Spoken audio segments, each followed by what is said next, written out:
3, 2, 1. Okay. We're rolling. We are rolling, people. Okay, so we are here sipping on some Oolong tea. Sipping on some Oolong tea. Let's take a sip. That was my first sip. Shall we? That's pretty good. Yeah, I like Oolong. It's nice and earthy. Yeah, it's very inoffensive, I think. Very inoffensive. Yeah, kind of creamy. I just like it. It's nice and warm. It's nice tea. It's nice tea. Anyway, so here we are recording a podcast. I called Jacob earlier today. I was like, you want to do a weekly podcast? And I was like, sure. Sounds like a great idea. So here we are. So how many times have we attempted to do a podcast in the past, bud? Once? Once? Twice? Twice? 3 times even, maybe. This is definitely the most serious attempt that has been made. And honestly, it's very impressive because it's the quickest turnaround that we've ever done either. Just a couple hours ago, this like was from just idea to... Yeah, this was just a conception. Well, because we were thinking about what day would work. And it just so happened to be today. Happened to be Monday would be the best day to record. And then today was Monday. So I was like, okay, we'll come over today. Yeah. And it ended up working out And the very weather's well. nice, so we can do it outside. Yeah, absolutely. It's a beautiful day in beautiful Tampa Bay. So I guess we could just get straight into it. So what is this podcast? Because even I don't really even have a complete idea of what this is. I think it's kind of funny that there's not even an answer right now. It's just talking. Just talking. Do you think what's going on? Do you think enough people care about us to just listen to us talk for 30 minutes once a week? Maybe not. Like, probably not. But it still seems like a fun thing to do. Definitely seems like a fun thing to do. Just to have like It's like a version of a newsletter. Like a newsletter? Yeah, this is like a video, audio newsletter. That's the way I like to think about it. Yeah. So in terms of what we're doing here, I guess every Monday we're recording a new episode. Every Wednesday episode will go out. Yeah, I think that's the goal. Well, we'll see what happens, but I think that's the goal, is to record Mondays and post Wednesdays. Yeah, I like posting on the hump day. Seems like a nice time to post. So what's going on? How's life? Man, life is very interesting. Recently, I've been wanting to start a business, as you know, for you want to start a business, yeah. Probably the entire time you've known me. I've been wanting to start a business, and finally, I actually kind of got around to doing it. But it all kind of happened by accident. It feels like it was just one day. I don't know what happened first. I don't know if I quit my job first or if I posted on Instagram first. But regardless, I made a post on Instagram saying that I was doing freelance video editing on the side, and it feels just like ever since then, opportunities have been just coming my way, and people just been throwing money at me, it feels like. And it's a very interesting transition for me because it's been something that I've been wanting to do for so long, and now it's finally here, and it's cool. It feels great. Yeah. So how long was that you made that post? Like a week now? Yeah. Week and a half? Sounds about right. Yeah, about a week ago. Do you want to talk about your what came of it, or about the first client that I got? You want to talk about the first client? Yeah, I guess I could talk about my first client. So somehow that post managed to reach this local YouTuber, and he hit me up asking to see my work for my video editing stuff. So it really gave me a reason to like put everything together. And I decided that I was just going to like edit a couple videos for him first, just to like show him my work and try to get the deal. And somehow I managed to pull it off, and I gave him some results that he really liked, and I signed a contract with him. So now I'm officially a part-time video editor for YouTube, and I feel like it was just so easy. All I had to do was ask. Yeah. So do you see yourself doing more of that? I do see myself doing more of that. I really enjoy video editing. I've figured out, because I've been video editing for I don't know how many years now, like 10 years, just doing YouTube as a hobby, but that's everything that's been up with me. What's been up with you? But I know you've been hella busy too. Yeah, I've been playing bass a lot. Some friends I went to high school with started this band called What About Mama, and Caleb hit me up a while back, actually, like, hey, you want to play bass for this gig? And I was like, yeah, sure. And then we started rehearsing, I guess, like shortly after the first of the year. So a lot of January and most of January and February, been rehearsing for that, and then we just played a gig at Gasparilla Music Festival. So that's been a lot of last few months for me, is putting that set together, playing bass. Yeah, that's awesome. Getting around, yeah. And that just happened like 2 days ago. Yeah, 2 days. Oh yeah, I Okay. got the shirt. Uh-huh. So this is Monday, so we played that on Saturday. Nice. And Yeah. so then how did it go? I know I texted with you about it briefly, but let's get the rundown. Oh, like the rundown of the show? Yeah. It was cool. We were slotted for the third stage at 5 p.m., which I thought that was a cool time. Like, people will be, I think most people will be out there at the time. Oh, there's V. V, you want to be in the episode? Doggo. What do you have to say, V? Doggo, don't knock over my tea, bro. Yeah. Then Lily, my sister Lily, made a little cameo. But yeah, so we were slotted for 5. We got there. Our load-in time was 3, so we got there like 2:30. The big issue with this festival was for most of Saturday and Sunday it rained. Mm-hmm. So luckily they had like a few golf carts with coverings that we were able to transport gear in. So we got everything under a tent, and like some of our stuff we had in a tent. Some of the stuff we had under a stage. But even then, like, stuff got a little wet. We tried to cover what we could with tarps and whatnot. But some of the gear that they had in house that we were meant to use, some of the monitors, one of the guitar amps, was damaged in the rain. So we had to kind of make do with what we had. Luckily, we had enough backups of things that we were able to make it happen. We were able to get sound through the house, get sound up on stage for us. And it was cool. It went pretty well. I think it didn't really start raining heavy until like in the middle of our set or after. Like, it was pretty light rain for most of the day. And there were a couple little technical hiccups, but we rolled with it and made it work.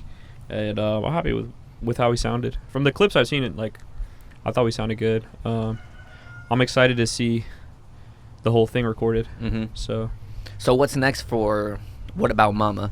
What's next is, I guess, putting music out. There's some stuff that's almost finished. I think Caleb and DJ are working on mixing now, and then stuff will go up. Mm-hmm. And we'll see. And these songs we've been playing have definitely been mostly an effort of the 3 of them. Like, I'm coming in towards the end to sort of help them realize that the live performance of them. Yeah. So we'll see. I mean, I'm around to contribute to the band, and we'll see what opportunities we have going forward and what's coming up. Yeah, but yeah, I'd love to play some more live stuff. I know they're working on putting some stuff out, and it'd be cool to play more festivals. It'd be cool to play stuff around here. Like, I guess whatever opportunities there are. And it really was just a great, quick opportunity that kind of developed into your life. Yeah. Like, it was already kind of half-baked, and then all of a sudden you came in, and then there was right. already a meaningful project to work on. So For sure. it seems like it's going to be a fun adventure seeing the progression of the rest of the band and what you do inside the band. Yeah, it's definitely revived in me too, like, just the spirit and the drive of wanting to work on music. Mm-hmm. Like, now I want to work on solo stuff. I want to, like, put a DJ set together, like, you just want to create. Yeah, it's just it's got me excited about making music, and I think getting to meet other bands in the areas and getting to see like Friday I got to see Pusha Preem perform. Mm-hmm. And that set was insane. That set was so good. Like, he had the backup and the background dancers and the live band, and like he's got songs with like 1 million streams, and like he's Tampa legend. Yeah, Tampa legend for Tampa sure. legend. But I guess I'm just feeling really inspired to do things music. Also, that Tampa SoCal account. I'll link it somewhere wherever this gets posted. Just putting together a schedule of stuff happening in the area. And hopefully that helps people to come out to shows and see stuff and get involved in the music scene in Tampa. Yeah, totally. But yeah, I'm excited. I'm still trying to find out where I fit in and what, I guess. See what where I the should be adventure doing, takes but- you. Yeah, see where the adventure takes me. Yeah. But yeah, just excited to get connected and make some music and whatever else happens. Because the music scene in Tampa is surprisingly lively. And there's plenty of people to get tapped in with, and I barely even know, like, scratch the surface of how deep it really goes. But Yeah. for sure, I've been around it my whole life. Family, performing in shows, being in bands and stuff. My friends like you, being in shows, doing stuff like that. So I know that there's a rich culture behind it in Tampa, and it's cool that you are a part of it. And it's cool that I get to see it happen in such close proximity as well. Yeah. This is like, you ever do morning pages? Yeah, every day. You still do every day? Well, it's my own variation on morning pages, but yeah, I do a morning journal every day. Okay, this reminds me of like I haven't been doing it, but all right. So I try to do 3 pages of college ruled, handwritten, and I feel like 1.5, 2 pages I've like written down everything that was on my mind, and then it's like you got to dig deep to keep writing.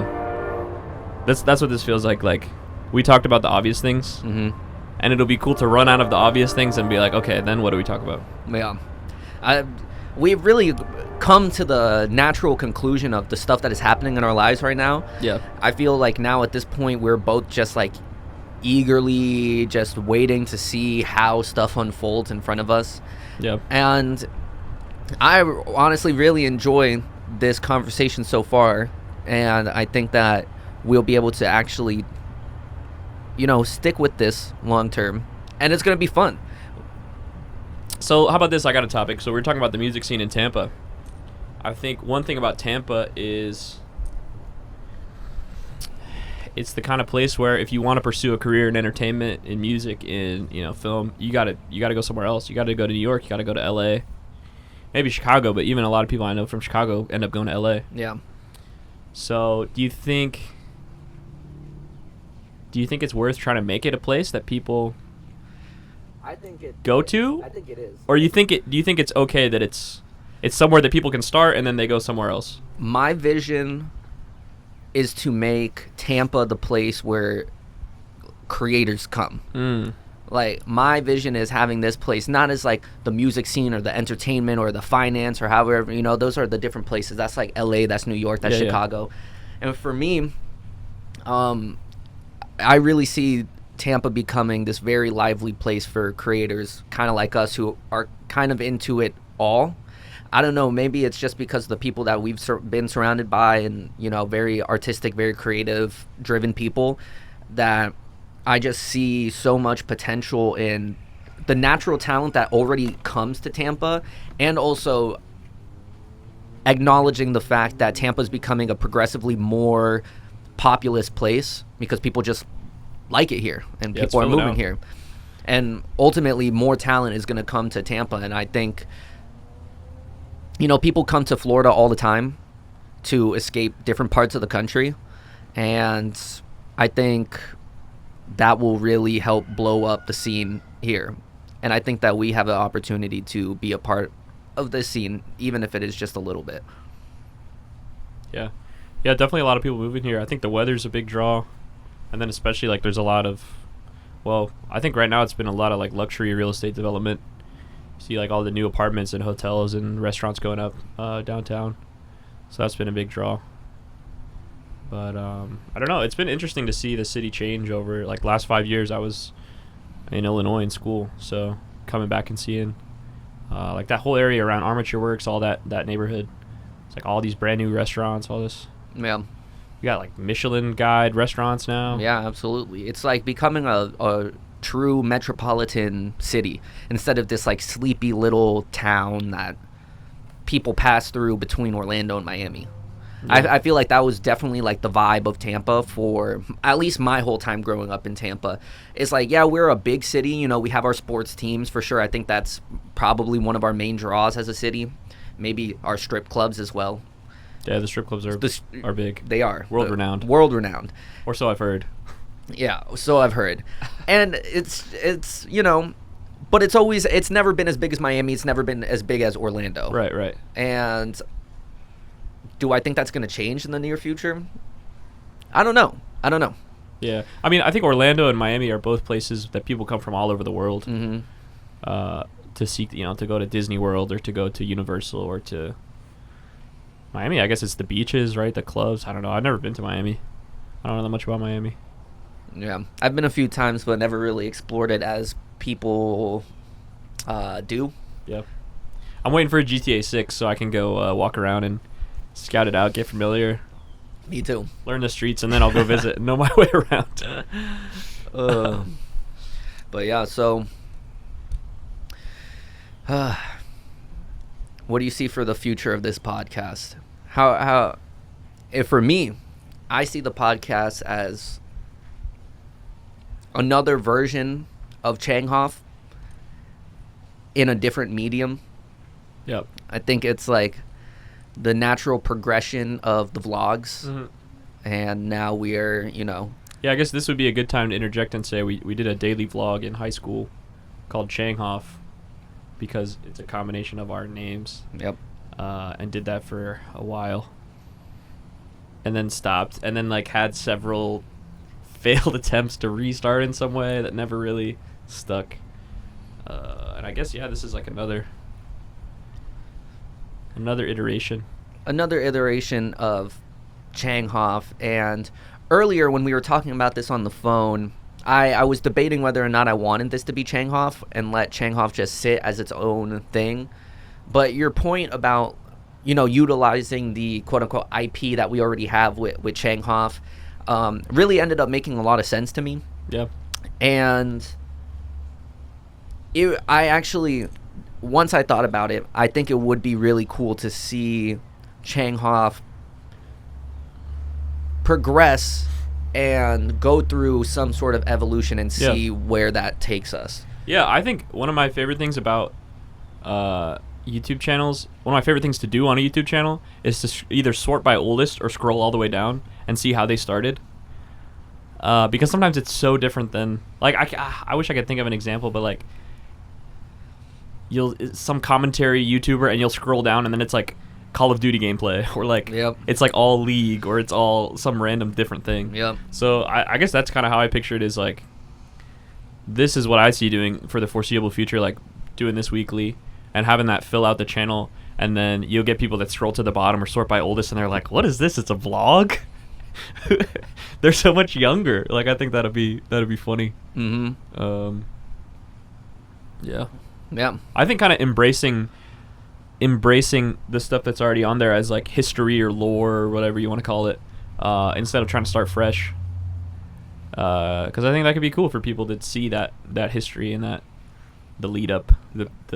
I agree. Yeah. And while we're talking about it, let's mention some of the better videos that we post on Changhoff as the vlog. So if anyone wants to go back and through the catalog and watch any of our Bud vlogs. Oh, I'd have to look through. I feel like I can't definitely remember. The first one ever is a must watch. The first one ever? First one ever is a must watch. Okay, we should do... Happy Birthday is how do we a must link? watch. Can we like link it right here? Oh, yeah, for sure. You know how to do that? Yeah. Okay, so I can go like the first episode and then it'll be right here? Yep. Okay. That'll be cool. What else? There's a video we made, I think it's like the first or second anniversary of starting the channel. And that video is called Happy Birthday. Yep. Do you like that one? I really like that one. I love Happy Birthday. Okay, so that one's one of our finest. Do you want to hold your hand out? Happy Birthday. Okay, I went, so now you go. And I think the phone call one. Yeah, the 421. That one was. Yeah, that one's good. That one was great. So the 421. That one's more like a sketch. It a is. Vlog. It was the first time that we kind of traveled into the sketch realm of it, but honestly, it was a lot of fun, and especially looking back at it now. I really enjoyed that one because it was like a full-fledged concept that we had from the beginning instead of just parsing together parts of our life and, turning that into some sort of video. Yeah. Yeah, because I think that one came from, it got to be the end of the day, and we didn't have, because we were posting every day, so we didn't have footage for that day. Yeah. So we're like, literally, it's late at night on a phone call trying to come up with what the video would be, and then we made the video the phone call that we were having. Oh, there's Miko. Let's see if Miko will come over. Miki. Miko, baby. He's walking around. He'll make his way over here. So yeah, you can check. I guess we can leave those in the description or link them, or if you want to check out some Changhoff lore. Mm-hmm. So what do you have planned for your personal brand, let's say? My personal brand? Yeah, so what are you going to put out, on your own, under your own name? I guess my personal brand right now is mostly just my Instagram account. Mm-hmm. So it's been just like music, and it's usually just like stuff I do in my life, just like pictures I take or songs I work on. I actually just started, or not started, but revived recently. I had an account that's just my name without the vowels is the username. It's like AJDNHF. And it started as like making a beat every day, and then it turned into posting videos of concerts I went to. And then I think it's going to be like a combination of both of those, like beats I make and concerts I go to. Just has kind of like a music journal. So I posted on that last night for the first time in a while. Yeah, because Steven, shout out Steven, the drummer, and drummer, rapper, producer, aficionado in What About Mama. He put me onto this app called Koala. That's this really great iPhone app. It's like $5, and it's got everything you need in a sampler. And yeah, you can load audio into it, you can load videos into it, you can chop stuff up. There's effects, like there's so much you can do with it. So it's cool to just be able to sit on the couch and make a beat. Maybe fitness stuff too. Like you got me into, when you were doing the ATG coaching training, you sort of got me into like spending time developing like different muscle groups that are overlooked, or building mobility and flexibility and strength. So that's something I'm definitely wanting to spend time on. Well, maybe I want to make a video just about the strength training and just like the routine that I do weekly, my weekly strength training stuff. Just to share that, and maybe people will find out about exercises they didn't know about. I definitely found out about a lot of new exercises from learning about the ATG system. Yeah, shout out to Ben Patrick, such a great guy. Shout out knees over toes guy. Yeah, met him once at an airport. It was actually kind of cool. Do you have that picture? I do have that picture. You should flash that picture. Yeah, I think I could put that picture if I can find it here. I just believe in it. Like, even just from doing it for a few months, I just feel better. Like, I have better range of motion. I'm less achy. Like, it feels better to run. Like, I don't get shin splints. I don't get foot pain. I don't get... You really have come a long way since the beginning of us doing the ATG training. Which, with anything, you're going to notice the most change in the beginning. There's, like, the newbie gains or whatever they call it. But, yeah. And then, like, putting on... You know, Andrew's been coming over here working out. And he's like, oh, yeah, my shoulders feel better. So, yeah, I definitely believe in it. And maybe not the whole program, but just like certain exercises, especially for people that are already doing strength training, like working in that external rotation or working in like split squats with full range. Yeah. I like the idea of doing fitness content, though.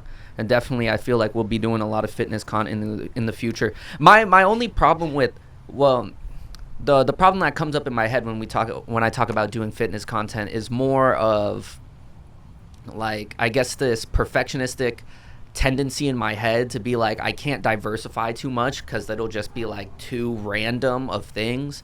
Like doing video editing and then doing design and then doing fitness coaching and then doing this, it just all seems so random to me that it doesn't feel cohesive, and maybe it doesn't need to be. And I'm just psyching myself out. With regards to, like, just doing too many things generally, or you're talking about your brand? A little bit of both. Oh, okay.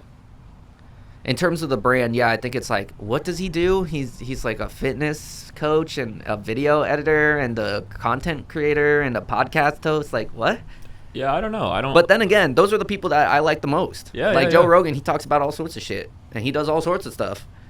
And he sure does. He does all. Yeah, there's plenty of other podcasts where people do the exact same thing, and we love them the same. So maybe I'm just being a weirdo about it. Oh wait, I was gonna say I was laughing at you, and I wasn't laughing at you. I was laughing because you were talking about integrating fitness, and I was like, what if we did an episode of this where we run a 5K, and we have a mic on our shirt, and we just have a podcast for however long it takes us to run a 5K, because it'll be probably like 30 minutes. 40? 3.5 miles is a 5K, right? Something like that. No, like 3.2, I think. I can't run a 30-minute 5K. It would, if we did it right now, it'd be like 50 to an hour. Probably, yeah. I don't know. Let me train a little more. Yeah, that would be fun in its own way.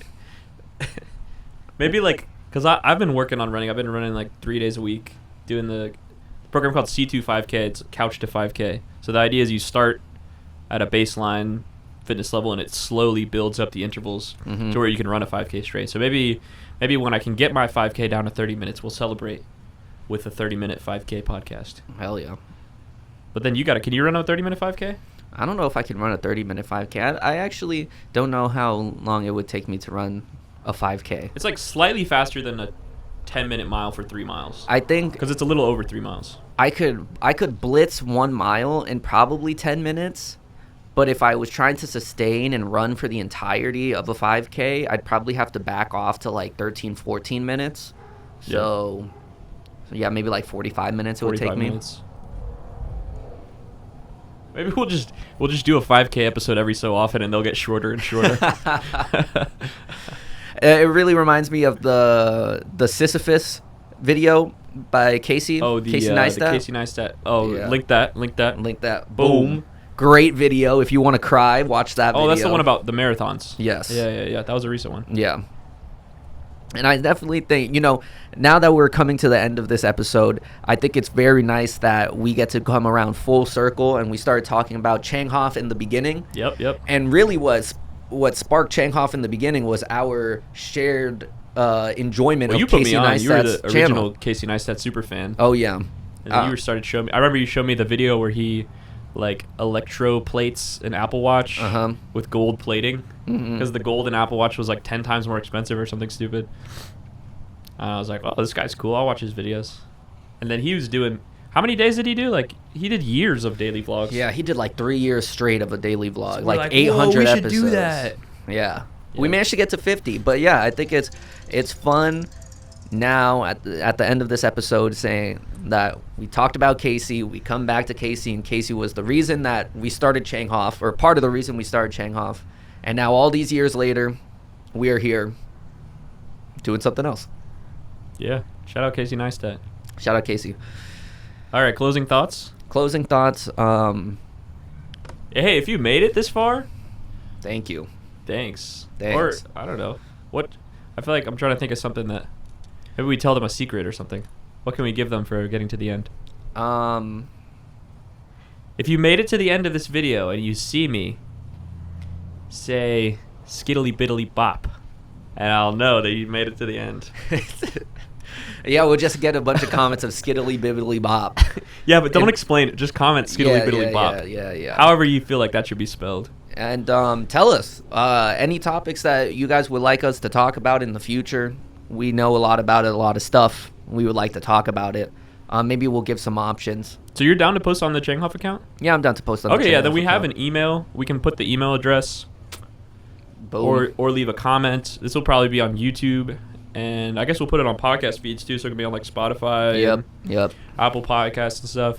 Leave a review. Is that a thing people with podcasts say? I think so. Leave a review. We'll figure it out, and we'll ask you guys to do that stuff on the next one. How about that? Yeah, solid first episode, though. Solid first episode. All right. I think we did great. Let's go.